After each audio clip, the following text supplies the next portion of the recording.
Thank you for coming along. I thought I'd start by explaining a little bit about why I'm here and my role with Celebrity Cruises.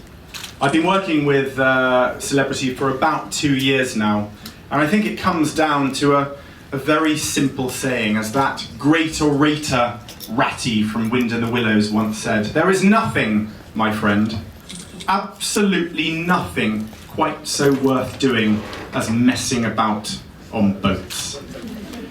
And for me, boats have been such an integral part of my life. I'm a prolific traveller, sometimes described as an adventurer, but really I'm a traveller. It's made me the person that I am. I like to look at travel on 3 different levels. You've got literal travel, where you go to see a geographic location or an iconic building, going to Paris and seeing the Eiffel Tower, for example. Then you've got physical travel. This is the one that really appeals to me, but doesn't necessarily appeal to other people. And that's where you push yourself physically in a different environment, in a different country. You get to see it from a whole different perspective. And then you've got social travel. That's where you're spending more time engaging with local people or people who have chosen to live in that place. That could include wildlife as well. And for the last 20 years, I've travelled to 70, 80 different countries, regions of the world, to indulge in all of these, both for television programmes and for books. And the reason that I have started working with Celebrity Cruises is to try and enhance that destination experience. We already know, and hopefully you've all had a flavour of what these magnificent ships like Celebrity Eclipse have to offer. But what about the destination? How can you maximise the experience that you all have when you reach port? How can we ensure that you come away with memories that really will last a lifetime? And that's why I've come up with a series of short adventures, some of them easier than others, slightly unusual. You wouldn't expect anything less really from me. And to give you a small taster, if you go up to Norway on the northern European Scandinavian cruise, you can go snorkeling with wild salmon, getting into the water, watching these magnificent fish as they migrate up the rivers. You can go on the Great Explorer series in Oslo and go and see the Kon-Tiki, the fantastic raft that Thor Heyerdahl had built, and his whole theory that Polynesia had been inhabited by South Americans. You can go and see the Fram, the famous ship that Amazon raced Captain Scott to the South Pole with. And that really explains a little bit, hopefully, about why I'm here today specifically. But I thought that I would use that analogy of boats and how boats have changed me to tell you my story of how travel and adventure has changed me as a person. A lot of people are always surprised to hear that I was an incredibly shy child. There's an assumption that if you stand in front of audiences, if you appear in front of the camera, you must be brimming with confidence. But I was a hopeless academic. I failed all of my exams. I managed to get an N in my A-level geography. I still don't know what N means, but there's a great irony that I failed geography, which is kind of what I do now. Apparently it stands for nearly, incidentally. I got a U in my economics, which is unclassified. So economics was not my strong point. Hopelessly unsporty. I was the last to be picked for any team. In fact, I'd go so far as to say I was allergic to sport. I couldn't stand it. I was the boy that always got the sick notes to try and get out of PE. And that really led to a lack of self-confidence. Everyone else around me seemed to excel. Everyone was better at what they did. I can still remember hiding behind my father's legs when people were around. I was so terribly shy. But I like to look at all of our journeys. Some people talk about the volume of a book, and you write each chapter as you go along. I like to look at mine as a great ocean passage. Starting life on the beach, we can choose where we go and how we go. Some people choose the simplest option of all, which is going in an aircraft. You board at the airport and you know exactly where that plane's going to take you. Others, slightly braver, want to spend a little bit more time at sea, and they might go on a great cruise liner like one of these, cross the Atlantic Ocean, traverse the Pacific, spending more time enjoying the environment, but you still know where you're going to get to. Others choose to go on a sailing boat, working a little bit harder, using the weather. Some people choose to sail the wrong way, so they're not using the weather, they're actually battling against the weather. And then there are a handful of people like me that like to take the really hard option. We build a rickety old raft out of driftwood, twigs, sticks, things that we find on the beach. We lash them all together and we create a little raft that has no navigational aids. There's no way of ensuring which way you're going to go, and you cast off with hopeful abandon. You're not really sure where that raft's going to take you. You'll go with the flow, with the current, the wind. Hurricanes will come along occasionally and sweep you completely off course. I've always found that terribly exciting, the unknown, what's going to happen tomorrow, what's going to happen the day after. And I really have lived my life like that. But I suppose we all have tipping points, moments that change everything, the metaphorical hurricanes that spin you on your axis. And my first one happened in 1999. I had already spent a couple of years traveling in Latin America. I knew how much I loved travel. And I found myself working in an office in London, tied to a desk, desperate for some more excitement in my life. And I opened up a newspaper one day, and there was an advert, wanted volunteers to be marooned on a remote island for a year. And that was my light bulb moment. I knew I wanted to be part of this project. I knew I wanted to be Robinson Crusoe. I have to admit, I had images of a tropical sandy beach, maybe in the Caribbean, perhaps French Polynesia. And I soon discovered they were talking about a windswept, treeless island in the Outer Hebrides, the Western Isles of Scotland, one of the windiest places in the British Isles. And the experiment was very simple. The BBC wanted to celebrate the millennium with a new form of television called reality TV. I beg to differ now. I think reality TV has almost become unreality TV, but back then, 15 years ago, it was in its infancy. It really was a simple project. There was no prize, there was no winner, there was no voting off, there was no people applying for fame and fortune. We were there for very simple reasons. I was there because I wanted to live like Robinson Crusoe. I wanted to learn how to milk a cow and grow a beard. It was as basic as that. And so 36 people were chosen, all ages, starting from 2 years old up to 75, men, women and children, all backgrounds, predominantly urban backgrounds. And we were marooned, cast away on the island of Tarrantay for a year, 12 months. And the idea was simple. We should become, hopefully, self-sufficient by the end of that year. We took livestock with us, we took crops, polytunnels to grow everything, the materials to build a school and the houses that we would live in. We'd home educate the children, so on and so forth. What's more, we'd be completely cut off from the outside world. No telephones, no internet, no newspapers, magazines, no visitors, just us and the island. We even filmed most of it ourselves. It really was a very simple, dare I say it, naive project. None of us really knew what we were getting into. I don't have time, obviously, to tell you too much about the year, but I loved it.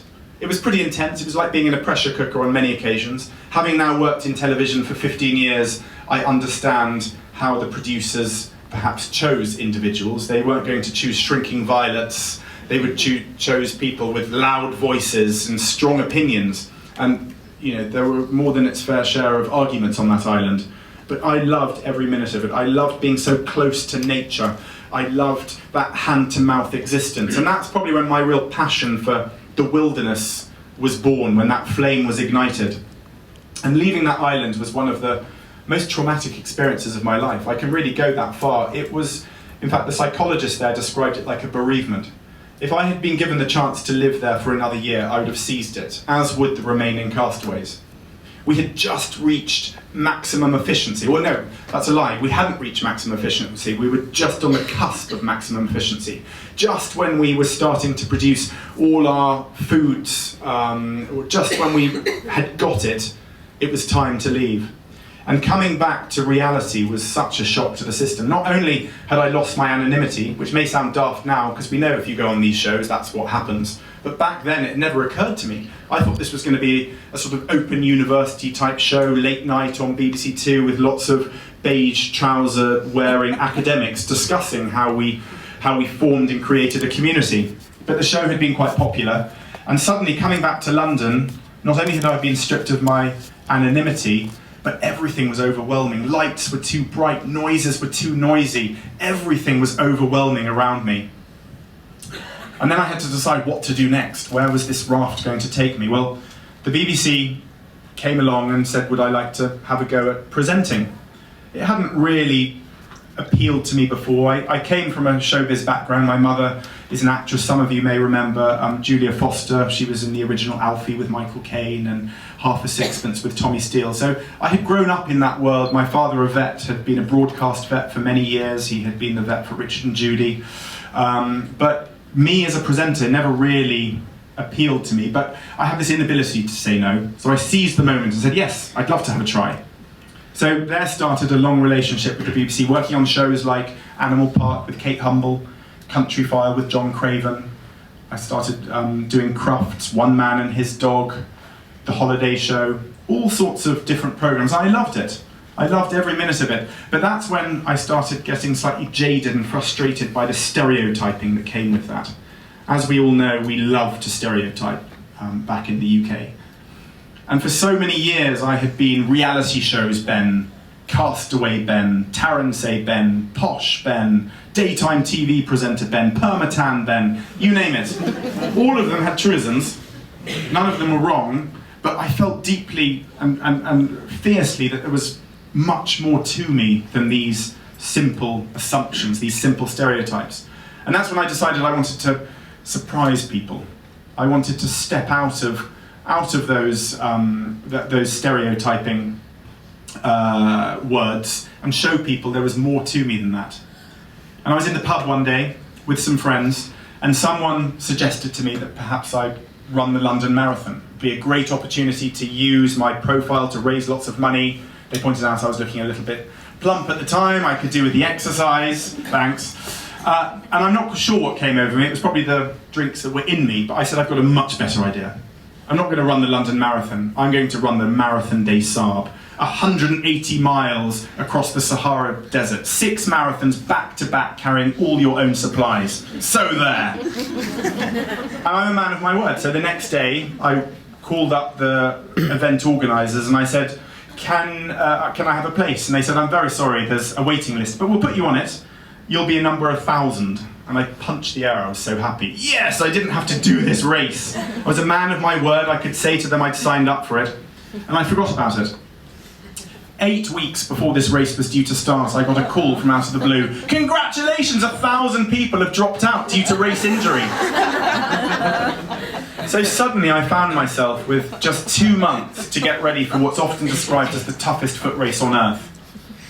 And I remember going to my local gym. Remember, I've never done any sport in my life. I've never run a half marathon. And I signed up with a fitness instructor and said, can you get me ready for a race in 8 weeks' time? And he said, absolutely. What are you talking? 5 kilometre fun run, 10 kilometres? And she kept shaking my head. When I eventually told him what it was, he refused to train me in case I died and my family sued him.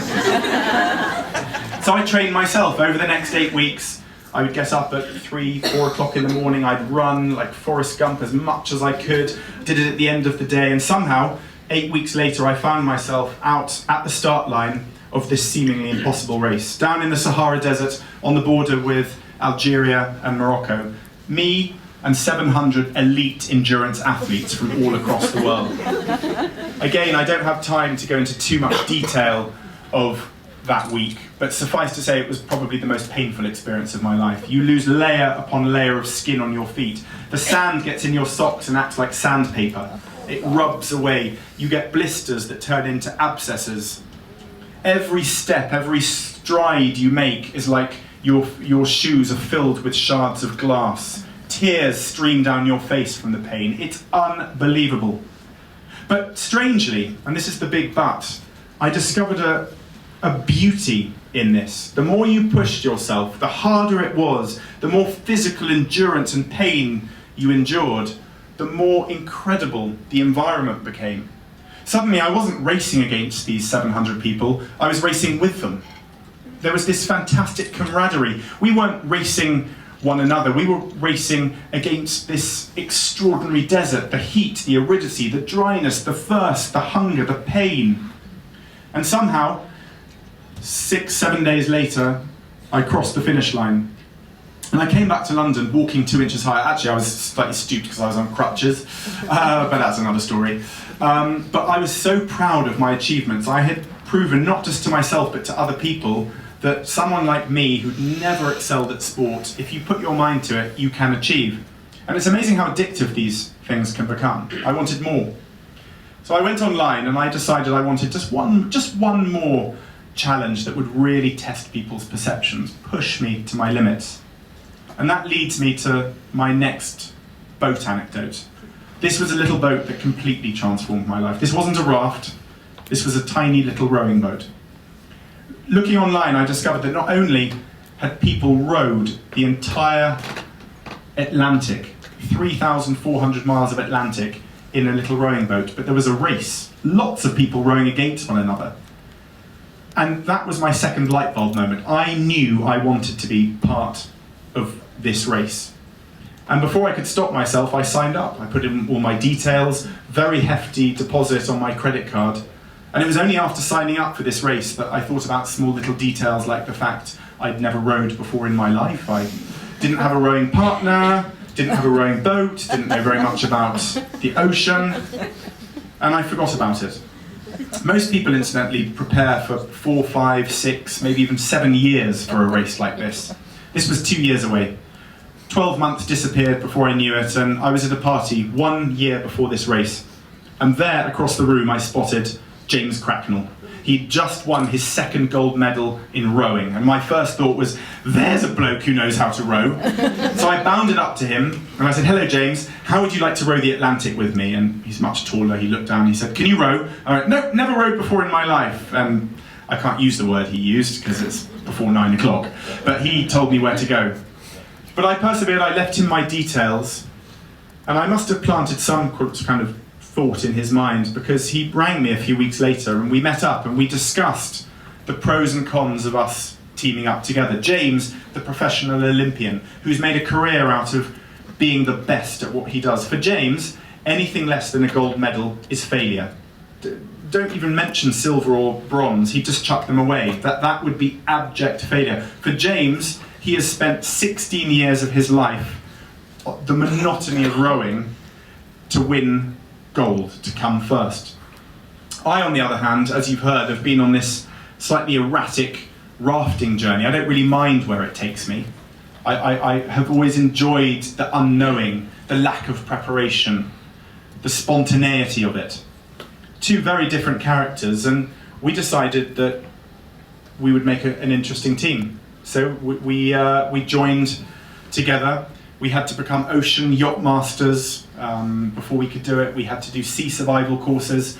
We had to do first aid at sea, learning how to put stitches, fix broken bones, put in fillings if they fell out. There were dozens of different certificates and courses that we had to do. The one thing I didn't have time to do, or I forgot to do, was to learn to row. The sum of my rowing was on a concept rowing machine as there is upstairs in the gym. I'd never been on an ocean boat with James up until that point. And I think if there's one anecdote that sums that up, it was the morning of the race. There was quite a lot of press interest, lots of cameras around us. We sat in the boat and I put the oars in. We just had a very emotional goodbye to our families. We knew we might be at sea for many, many months. And I put the oars in and I just felt James tap me on the shoulder and he's like, mate, you put the oars in the wrong way round. We decided from that point we would row together for the first 6 hours so that we could be up at the front end of the race. And then we'd break into a routine of 2 hours on, 2 hours off. 2 hours on, 2 hours off. One of us would always be rowing 24 hours a day, 7 days a week, for as many weeks and months as it would take us to cross this ocean. We knew some people had taken 6 months to do this, so we were in this for the long term. We would never snatch more than about 40 minutes sleep in a row. We'd never tried it, but it sounded like the best workable routine. Imagine a scenario now after those first 6 hours. I looked at my hands, they were covered in blisters. They're covered in blisters now, incidentally. That's from paddling a car in a tyre off the coast of Cuba, just around Havana 2 days ago. And so that happened after just 8 hours at sea. So imagine what it was like out there pulling a boat that weighs the best part of a ton behind you. I counted 20 blisters on my hands, they were red raw. I had a boil appearing on my bottom already, my back was aching. I was dehydrated, I was hungry, I was homesick. I hadn't been homesick since I was 11 years old. But above all, I was petrified. Not just petrified of this race, but petrified that I was stuck on this boat with a complete nutter. In all the preparation we'd done for this race, we'd never got to know each other. It'd just been box ticking. We'd just gone through the motions. We'd never actually spoken about our objectives, why we were on the ocean, what we were doing. And it soon became very apparent that James was there to compete while I was there to complete. They may sound very similar, but they have a very, very different approach on a day-to-day basis. And we had some monumental arguments. But back to that first 6 hours, I remember clambering into the little cabin. We nicknamed it the coffin. And there was our GPS, our sat-nav, effectively. And we didn't really know how to use the sat-nav. We really weren't accomplished ocean goers at all. And we had just typed in destination Antigua, which was where we were supposed to go, fortunately. And it had on the clock distance to destination 3,400 miles. And then I looked outside, there was James on the oars, and I looked at the clock and it said speed, half a knot, half a mile an hour. I couldn't even do the maths. I couldn't bring myself to physically think about the horror that lay ahead. Already I didn't want to be on this boat, and we faced this Everest of an ocean. How was I going to get through this? I would have done anything to get off that ocean. I later discovered James felt the same. We didn't communicate for the first week. I don't think we even spoke. But I would have done anything to get out of that race. The only thing that kept me there, and I later discovered James as well, was the fear, the absolute fear of the humiliation had we turned back. And somehow we got used to life on board. It's amazing the dark thoughts that go through your mind in that period. I thought of sawing the boat in half and pretending it was a shark that had done it, or chucking myself overboard so I needed to be rescued, or chucking James overboard and not rescuing him. Everything, anything said there was an excuse that we could get out of this race. But fortunately we got used to it, and I actually have a theory now. It takes 7 days, exactly 7 days, to get used to a completely new situation or environment. New job, new lifestyle, new family, new country, whatever it is, it takes you 7 days. Bear that in mind in the future. That's the one lesson I think I've really learnt over the years. And we got used to life on board. And that's when the next problem crept in, complacency. We became incredibly complacent with life on board. Nothing had happened yet. We were the masters of the ocean. We stopped wearing life jackets. We stopped wearing safety harnesses. We stopped stowing everything away. And it was 6 weeks into the trip. We were 2,000 miles from Europe, 1,000 miles from North America. And I was on the oars very early one morning. I noticed the waves getting bigger and bigger behind the boat. We'd had some pretty big storms along the way. And this one particular wave took the back of the boat higher and higher and higher and higher, until I realised the boat was falling on top of me. I felt a rush of cold water. The oars were ripped from my hands, my feet ripped from the foothold, and I tumbled through the water like I was in a washing machine. I really thought that was it. I thought that was the moment I was off to meet my maker. Somehow I came to the surface, middle of the ocean, tiny 20-foot wooden boat upturned, no sign of James, no sign of land, no sign of shipping. We hadn't seen a single ship in the whole duration of our journey. Somehow I got back to the boat and was able to help right it. The cabin had half filled with water. We'd lost everything. We'd lost our water desalinator that converts salt water to fresh water. We'd lost our sea anchor that stops you being blown backwards. We'd lost our drogue that stops you being flipped forwards when you're racing down a wave. We'd lost our VHF radios, our satellite phones. You name it, we'd lost it. But James was alive, battered and bruised. We still had some oars, and I clambered onto the boat. In retrospect, I was in deep shock at this moment. And I was ready to pull the EPIRB, the emergency beacon, to summon a rescue. And James took one look at me, chucked me a soaking wet towel, said, dry yourself off, pull yourself together and get back on those oars. You've got half an hour before we lose a race position. Hello? James? I don't know where you were or, whether you've forgotten, but it was the best decision we could have ever made. Had we summoned rescue, it could have taken anything up to 2 weeks. We were 1,000 miles from land, and we could still row. We had emergency ballast water in the bottom of the boat that rooted into the water, and we carried on, and it was a complete watershed in the journey. It was the moment two strangers became firm friends. Our efficiency doubled. From doing 50 miles a day, we were doing 100 miles a day. Our objectives became the same, to get off that ocean and over to Antigua as quickly as possible. And despite the deprivations, we were suddenly really limited on our food. We had to eat cold, rehydrated food. From 10 litres a day each, we were down to about 2 litres a day each. The cabin was soaking wet, we were soaking wet. But despite all of those, it actually became vaguely enjoyable for the first time. And somehow, 49 days later, we pulled that little boat, we rowed that little boat into English Harbour in Antigua, the first boat by 2 days. We actually incurred a penalty because we had to go into our emergency ballast water. But the point was, we had done it. We had proven to people that if you put your mind to it, you can achieve anything. Some of you may know that the relationship with James carried on, it endured. We always had a plan that we would do 3 big challenges together. And we followed it up a year or so later by taking part in a foot race to the South Pole. Again, I don't have time to go into that, but we teamed up with a third teammate, Ed Coates, a doctor from Bristol, and we raced teams from all across the world on ice, pulling sledges weighing 100 kilos or so behind us in a great race, recreating that one between Scott and Amundsen. But we always wanted to do the 3, so James and I had settled on doing a third one. It would be a mountain bike race all the way across the Rocky Mountains, down the spine of the Rockies from Canada right the way down to Mexico.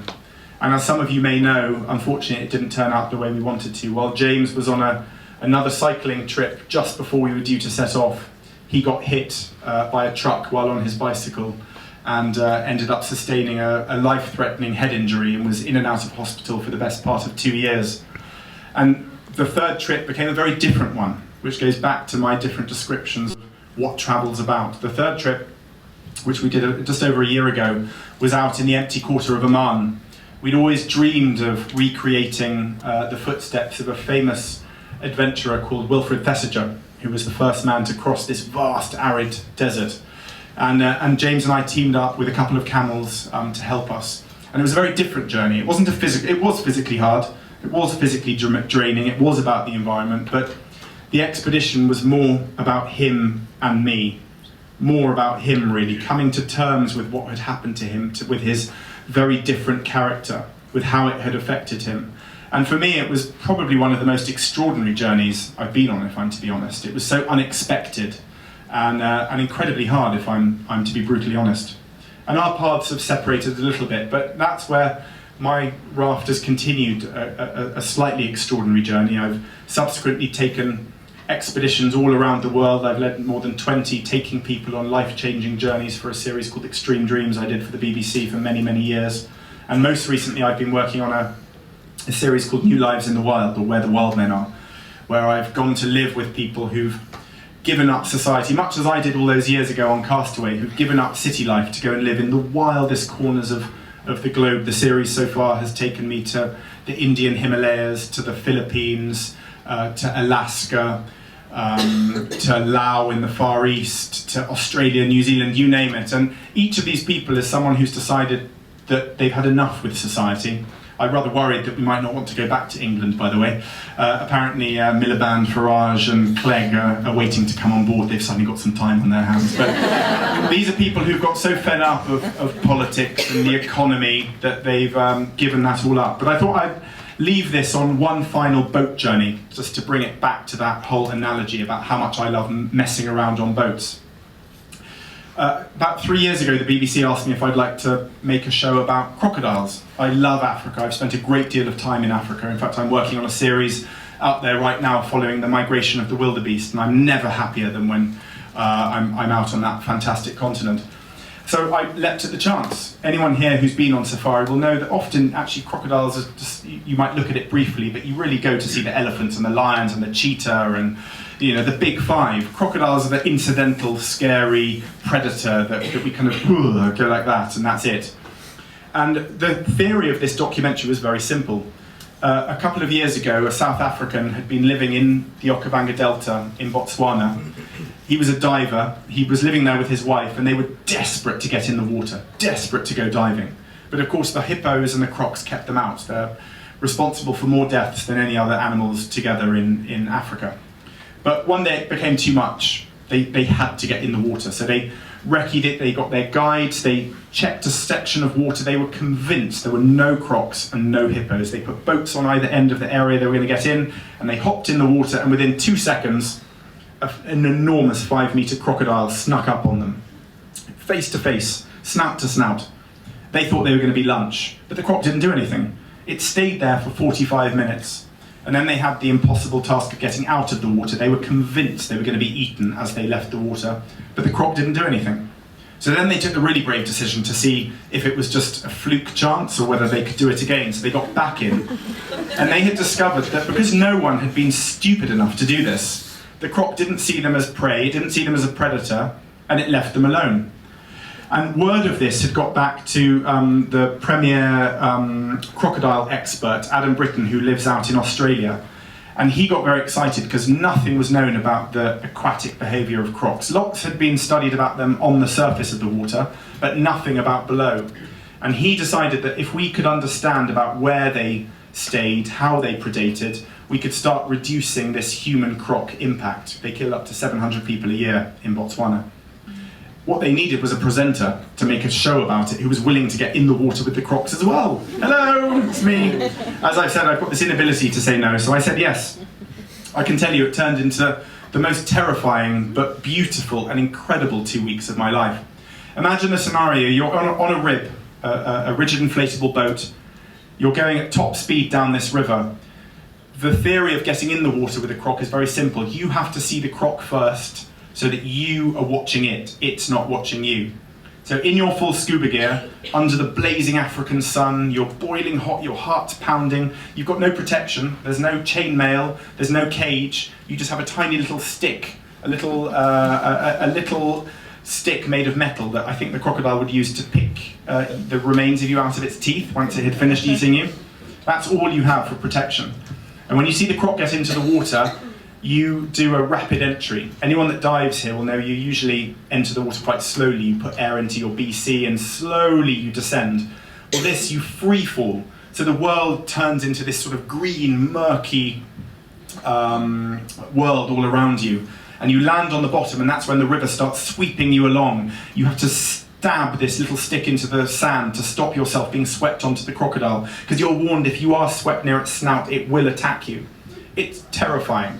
And then in your ear, you hear a little voice through a little headphone saying, right, move forward, forward, keep going forward, now turn that way, now go forward, go forward, go forward, and you get closer and closer and closer.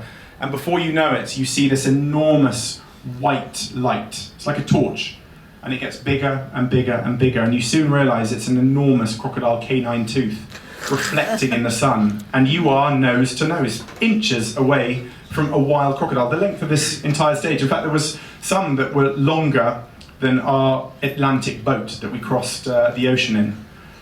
And we did this about 6 times, taking all the data, and of course that's when, once again, a bit like that ocean journey, complacency crept in, and we messed up the entry. I got into the water, there was a slight delay with the cameraman, and by the time the cameraman got into the water, the crocodile had watched him. He landed, the crocodile came up behind him, in the international sign language, went like that, and he got the fright of his life. The crocodile went for him, and he was able to stick the camera in its mouth, the crocodile's mouth, that is. Unfortunately, the crocodile got away. But you can imagine the fear of A, getting out of the water after that, because you don't know where the crocodile is, and incidentally, getting out of the water is far more terrifying than getting in. You have to summon the boat, you send up a little float, and it goes to the surface. They can kind of see your bubbles, it's about 5 or 6 meters deep. And then the boat appears, and it casts a shadow, and you have to swim up through the shadow and cling on to the bottom of the boat, to the hull. And then you have to take off your diving gear, very heavy bottles on it, you take it off, it's like a vest, you keep the regulator, which is where you get your air, in your mouth, you take one final breath, and then you pass it out, and someone lifts it on board because it's too heavy for you to come up with that. And then you're clinging underneath with just a breath full of air. A crocodile is somewhere around, and you've got to estimate the moment when you leap out of that water like a penguin coming up onto a glacier. It's utterly terrifying. More terrifying was getting back into the water the next day. But that's where the importance of risk management, understanding the science behind things, really comes in. And we talked about what had gone wrong, why this had happened. And getting in the next day was no less terrifying, understanding that it had been our fault, not the crocodiles. But the next 2 weeks were pretty extraordinary, and the resulting documentary, in my mind, is one of my proudest achievements. It flipped the stereotyping of crocodiles on its head, and much the same way that I like to surprise people with travel and adventure and what you can get out of places, I think that documentary about crocodiles surprised everyone. So that brings us back to Celebrity Eclipse, and my role, hopefully enhancing the shore experience that you all get if you come on specifically a longer cruise than this. I think we have a couple of minutes. I'll probably overrun a bit, but in case there's some dying questions, we've got one at the back there. James, who's your inspiration? You obviously talked about James Castaway as you've grown up. Has there been somebody who's inspired you? Maybe it's not just your parents, but yeah, else? I think everyone heard that. Is there an inspiration for you? I mean, so I take inspiration from so many people, really. I think, for me, Sir Ranulph Fiennes is a great inspiration. He's become a friend, of which I never believed that would happen. And just seeing what he's done and how he's driven is extraordinary. But I was always inspired by those great old adventurers, Shackleton, Scott. I was fortunate enough to go back to Antarctica the year after I raced there to make a documentary about Scott's Hut, which again I could talk forever about. It's one of the most amazing places. It's frozen in time from when he was there. So Scott and Amundsen, all those great, Shackleton of course, all those great adventurers of old. Because let's be honest, there's no way I could ever do what I do now had they not set the boundaries, proven the limits that we could push, and proving that we could actually attain these different targets and goals.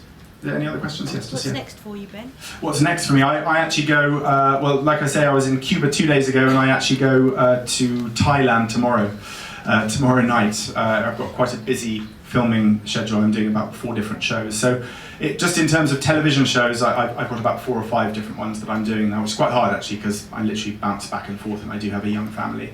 But my ultimate aim actually, which lots of people think is completely ridiculous, is I do have this obsession with the Atlantic Ocean. Given that those 2 journeys in particular, the one on the island was up in the North Atlantic, and then crossing the Atlantic was east to west, I've wanted to complete that journey. I kind of see it like a circle, and I've always wanted to do the west-east crossing, and I have been struggling to come up with how to do it, and I decided that the only way was to swim it. So I'm planning to be the first person to swim from New York to Cornwall, which lots of people think is slightly crazy, and I don't really like swimming and I'm not very good at it, but that's never shied me away from something before, so I'm hoping in the next couple of years I will do that. So yes, if anyone's in Falmouth in about 4 or 5 years' time, you may see a very bedraggled, wrinkly, can you imagine how wrinkly you get after half a year in the water? Anyway, that's my ultimate aim, but right now I do have young families, so I want to kind of be with them and spend as much time when I'm not travelling for work as I can. We have one question at the back there. And do you use a travel agent? Do I use a travel agent? I use lots of travel agents, if I'm to be honest. Yeah, I mean, lots of my travel involves very unusual travel, indeed. I haven't even had time to talk about my journeys for the very first book I wrote. It's called The Tea Time Islands, and for that I had to get to places like Tristan da Cunha in the South Atlantic, Pitcairn Island in the Pacific, Diego Garcia, which is an illegal island to get to in the Indian Ocean, and travel agents don't really help that well when it comes to those. That was about finding people with boats that I could blag a place on, I could help as a deckhand and things. But no, I don't have a specific travel agent, unless you're offering. I don't know, you might be a travel agent. Well, there you go. Okay. On that note, I'd like to thank you all very much for coming along. I hope you're enjoying this short cruise, and above all, enjoy the rest of the journey. Ladies and gentlemen, thank you very much.